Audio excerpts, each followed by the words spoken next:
Hello learners, welcome to lecture 42. In the previous lecture, we explored the importance of counseling and support services for reproductive health issues. Today, we focus on group work as an essential method in reproductive and child health education and awareness. Group approaches encourage participation, peer learning and collective problem solving. They are particularly powerful in addressing sensitive topics like family planning, maternal care, and adolescent reproductive health. In this session, we will examine how group work can be effectively planned, implemented, and sustained to create community wide impact. Group work is a participatory method that brings people together to learn, share, and act collectively. It builds solidarity among members and enhances peer to peer learning, making health education more relatable and practical. Group settings also create safe places for Group settings also create safe spaces for discussing sensitive issues like sexuality and contraception, which individuals might hesitate to address in one-to-one sessions. Group work is vital in reproductive and child health because it encourages open dialogue, allowing participants to express concerns and ask questions. It builds trust and confidence among members, especially when they realize others share the same type of challenges. Group activities strengthen community ownership of health programs as participants feel invested in both learning and action. This leads to more sustainable behavioral change. The principles of group work emphasize inclusivity, participation, and respect. Every member should feel valued, included, regardless of gender, age, or social status. Confidentiality ensures participants feel safe to share personal experiences. So, group work thrives on collective problem solving where members indefinitely challenge and develop solutions together, making health education more effective.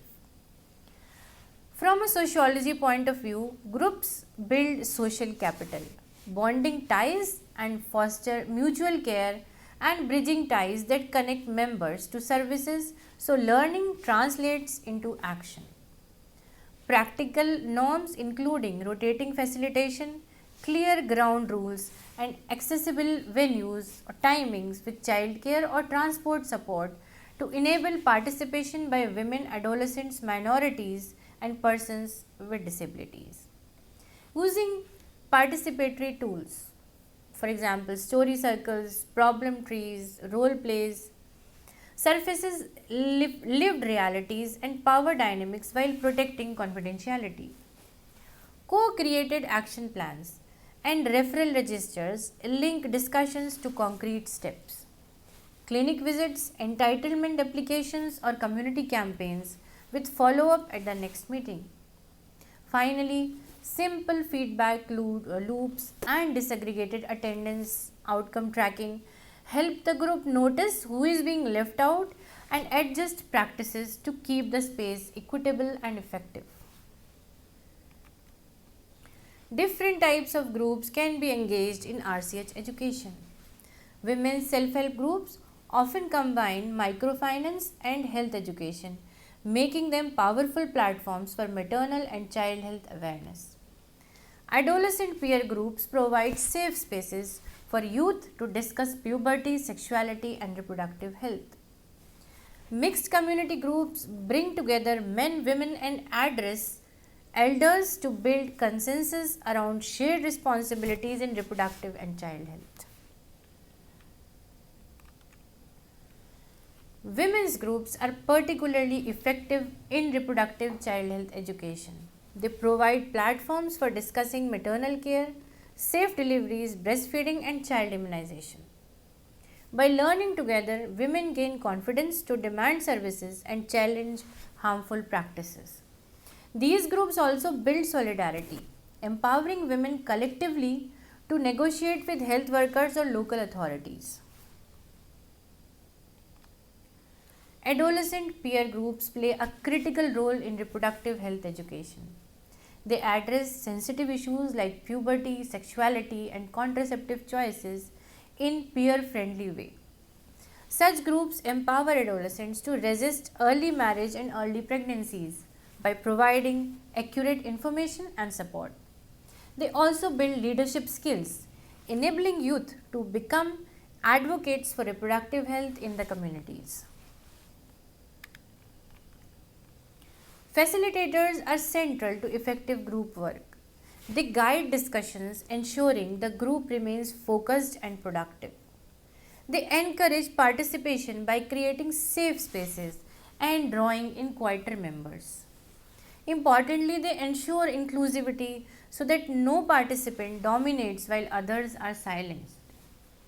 Good facilitation transforms group work into meaningful learning experiences. Participatory learning approaches make group sessions dynamic and engaging. Role plays and simulations allow participants to practice skills such as counseling or negotiation. Group discussions and debates they encourage critical thinking and sharing of diverse perspectives. Storytelling and case studies make health messages relatable by connecting them to real life experiences. Such approaches enhance retention and behavior change. From a sociological point of view, these methods redistribute power in the room. Participants become co-producers of knowledge rather than passive recipients, surfacing norms around gender, caste and age that shape health choices. Structured debriefs after each activity. You can call them as reflection also, like what happened, so what, now what, translates insights into concrete action plans and referrals. Inclusivity tools like small mixed groups, clear facilitation roles, interpretation assistive supports, and ground rules for respectful listening ensure quieter or marginalized voices participate fully. Using locally resonant scenarios and story circles strengthens cultural relevance while avoiding the reinforcement of harmful ones. Finally, simple tracking helps the group link participatory learning to measurable behavior change over time.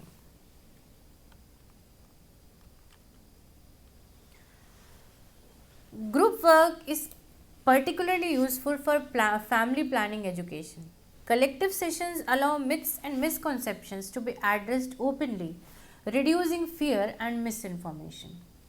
Members can share personal experiences with contraceptives normalizing their use. Group discussions also promote male involvement, encouraging men to participate in reproductive decision making alongside women. The group becomes a norm setting space where couples observe peers negotiating choices and consent, which lowers the stigma and increases voluntary uptake. Facilitated role plays. Example, partner conversation about spacing or side effects. Build communication skills and shift household power dynamics towards shared decision making. Involving respected peer champions, women, men, and adolescents. Help counter rumors and align contraceptive choice with local values without coercion. Practical follow through, referral registers, confidential question and answer boxes, and scheduled clinic linkages turns discussion into action while protecting privacy. Finally, tracking participation and outcomes disaggregated by gender, age, caste, disability, and location keeps sessions inclusive and ensures benefits reach those likely to be left out.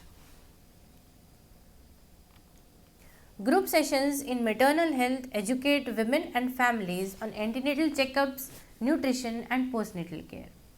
They encourage birth preparedness, emphasizing the importance of danger size recognition and transport planning.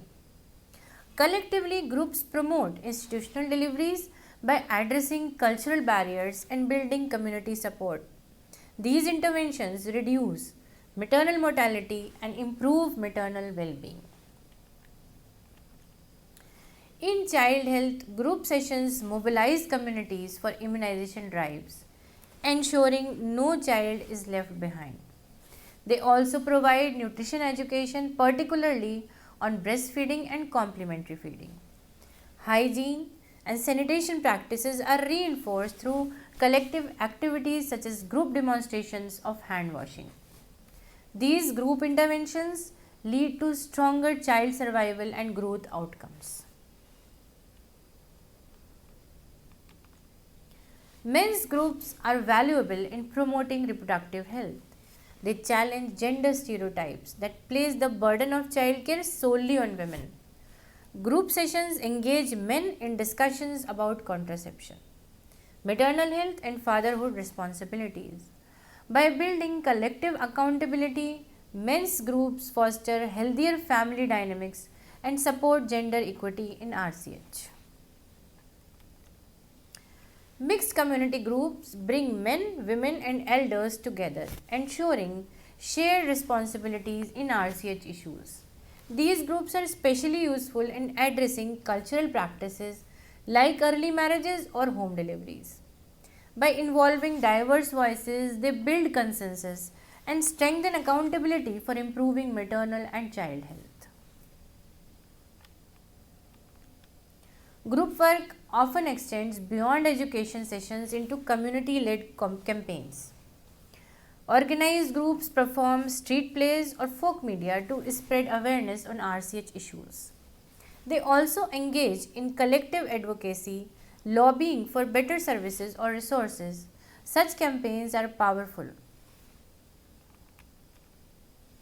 Self help groups, primarily economic in focus, have also become platforms for health awareness. Linking financial empowerment with health discussions makes them effective for spreading RCH messages. Self help groups promote maternal care, child immunization, and family planning services. Their structure ensures sustainability as members meet regularly and reinforce health practices alongside financial activities. Group work in urban areas targets slum populations and migrant families who often face exclusion from health services.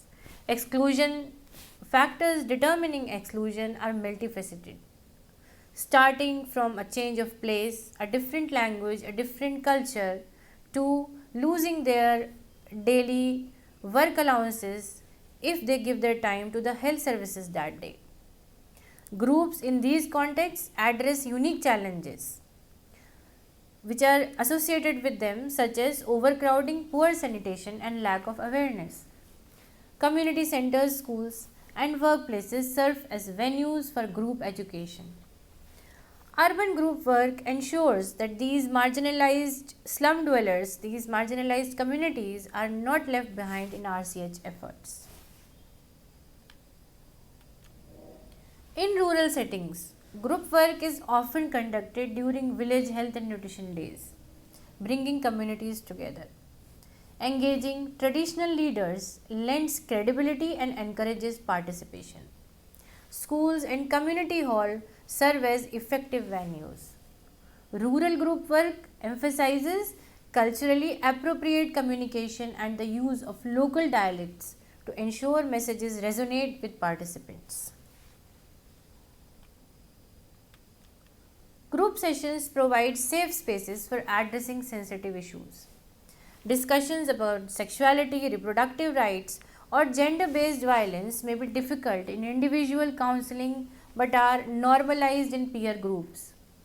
Group support also helps challenge HIV/AIDS related stigma as members collectively advocate for acceptance and compassion. Sensitive issues handled in groups reduce isolation and foster solidarity. Group work is a proven method for behavior change. Repeated reinforcement of positive practices like safe sex, immunization, and exclusive breastfeeding creates new social norms. Group members hold each other accountable, reducing the likelihood to revert to harmful practices. This collective reinforcement ensures that awareness translates into real and sustained action. There is a well documented case study of Nepal which shows how women's groups using participatory learning and action cycle significantly reduce maternal and neonatal mortality. Through structured group discussions, women identified problems, developed solutions, and monitored progress. This model was scalable, providing that group work proving that group work can be a cost effective strategy for improving RCH outcomes even in low resource settings. Building on this, the PLA cycle typically moved through 4 iterative phases. Number 1, identify, then analyze, then plan, and finally act or monitor. Facilitated by trained local women, so solutions were culturally credible and owned by the community. Low cost actions like birth preparedness plans, savings for the transport, clean delivery kits, or referral maps were paired with social norm shifts by engaging husbands, mother in laws, and traditional attendants. Linkages to health posts and emergency transport created timely pathways for danger signs, while community scorecards make providers accountable for respectful and prompt care. The groups build social capital and collective efficacy among marginalized women, transforming private risks into public claims on the health system. Crucially, because strategies were co designed and tracked with simple indicators, the approach scaled without losing equity, keeping a focus on the most at risk by geography, caste, or poverty. In India, adolescent peer group under programs like Rashtriya Kishore Swasthya Karyakram have been highly effective. Peer-led sessions improved awareness about puberty and contraception. They also encouraged adolescents to delay marriage and adopt safe practices. Importantly, these groups fostered greater gender awareness, challenging harmful stereotypes. Peer education shifts this power by making adolescents knowledge producers, not mere recipients, which boosts self-efficacy and help seeking. Safe, mixed, or single sex spaces with trained peer educators normalizes conversations on menstruation, consent, and contraception, while clear referral pathways link youth to adolescent friendly health clinics. Engaging boys and non binary youth alongside girls helps renegotiate gender norms at group level, reducing stigma, opposing harassment, and supporting equitable decision making. Finally, simple anonymized tracking of sessions, referrals, and school retention, disaggregated by gender, caste, disability, or location, keeps equity in focus and turns peer groups into engines of sustained behavior change. Monitoring group work ensures accountability and learning. Indicators include attendance and participation rates, changes in knowledge and attitudes, and adoption of new behaviors. At the community level, outcomes like improved immunization rates or reduced early marriages reflect group impact. Regular evaluation strengthens strategies and demonstrate effectiveness to stakeholders. Building on this, use mixed methods, simple dashboards for quantitative trends, and brief story based feedback to capture both scale and lived experience, with data disaggregated by gender, age, caste, disability, and location. Establish feedback loops, so finding trigger time bound fixes and celebrate wins, not just population reports. Establish feedback loops, so findings trigger time bound fixes and celebrate wins, not just populate reports. Track referral counter referral completion to ensure discussions translate into clinical visits, entitlement access, or protection services. Periodic Peer audits of facilitation quality and inclusion help correct bias and keep safe space. Finally, share the results back with members and local institutions. To build trust, sustain participation, and align group efforts with broader RCH guidelines. Group work is not without challenges. Power imbalance can silence marginalized voices, making inclusivity difficult. Sustaining participation is challenging when members face economic pressures or time constraints. Limited resources and lack of trained facilitators reduces effectiveness. Overcoming this requires continuous support, incentives, and careful facilitation. Facilitators must exactly redistribute voice, use rotating facilitation, small groups breakouts, and clear ground rules so women, adolescents, and lower caste members and persons with disabilities can speak without fear, hesitation, or interruption. Practical supports like stipends, refreshments, on site childcare, flexible timings, safe venues, and travel assistance buffer economic pressures and keep attendance steady. Capacity gaps. They shrink with structured mentoring, simple session scripts or decision aids, and peer shadowing, while micro grants empower groups to act on their own priorities. Accountability tools, anonymous feedback, grievance channels, and inclusion checklists. They correct the course of these group works. Finally, tracking of participation, referrals, and outcomes on a simple dashboard to sustain motivation, demonstrate value to stakeholders, and justify ongoing investments. To overcome challenges, groups must actively ensure inclusivity through strategies such as rotating leadership and targeted outreach to marginalized members. Building leadership skills within groups enhances ownership and sustainability. Linking groups to formal health systems provide recognition, resources, and support, making group work more impactful and enduring.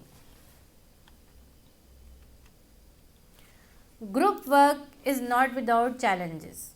Power imbalance can silence marginalized voices, making inclusivity difficult. Sustaining participation is challenging when members face economic pressures or time constraints. Limited resources and lack of trained facilitators reduces effectiveness. Overcoming these requires continuous support, incentives, and careful facilitation. Facilitators must actively redistribute voice, use rotating facilitation, small group breakouts, and clear ground rules so women, adolescents, lower caste members, and persons with disabilities can speak without interruption. Practical support, stipends, refreshments, on site childcare, flexible timing, and safe venues buffer economic pressures and keep attendance steady. Anonymous feedback like accountability tools and grievance channels help detect power skews in early and correct the course. Expanding digital platforms or groups, integrating livelihood activities with health education, strengthening youth leadership. Building on these priorities, the digital platforms are treated as inclusion engines, privacy respecting. WhatsApp or Signal groups, IVRs for lower literacy users, and community Wi Fi hubs. So, adolescents and caregivers can learn, organize, and seek help safely.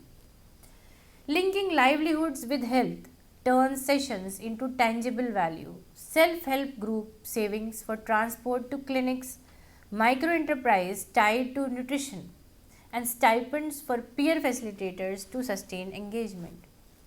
Youth leadership grows when adolescents co-design content, rotate facilitation, and manage referral registers, shifting power from adults to young people while ensuring safeguarding and mentorship. Equity requires accessibility features, outreach to girls, lower caste and migrant youth and adolescents with disabilities, plus safe venues and transport. Finally, simple dashboards that track participation, referrals, livelihood uptake and retention, disaggregated by important data, close the loop between digital engagement, economic resilience, and improved RCH outcomes. To summarize, group work is powerful method for RCH education and awareness. It enhances learning through solidarity, dialogue, and collective accountability. Group work is most effective when it is inclusive, participatory, and sustained with adequate support. It has the potential to transform individual behavior and create community wide change. In conclusion, group work is not just about sharing information, it is about transforming awareness into collective action. By bringing people together, group methods build social support, challenge harmful norms, and encourage accountability. They strengthen the very fabric of communities, ensuring that reproductive and child health become everyone's responsibility. As we close this lecture today, I want you to reflect on the idea that group work empowers individuals to act collectively. When communities learn together, they develop shared commitments that lead to healthier practices and stronger outcomes. Group work is therefore not only an educational strategy but also a transformative social process in reproductive and child health. So that's all for today's session. Thank you so much for listening so patiently. Next time we further our module 6 with lecture number 43. Thank you.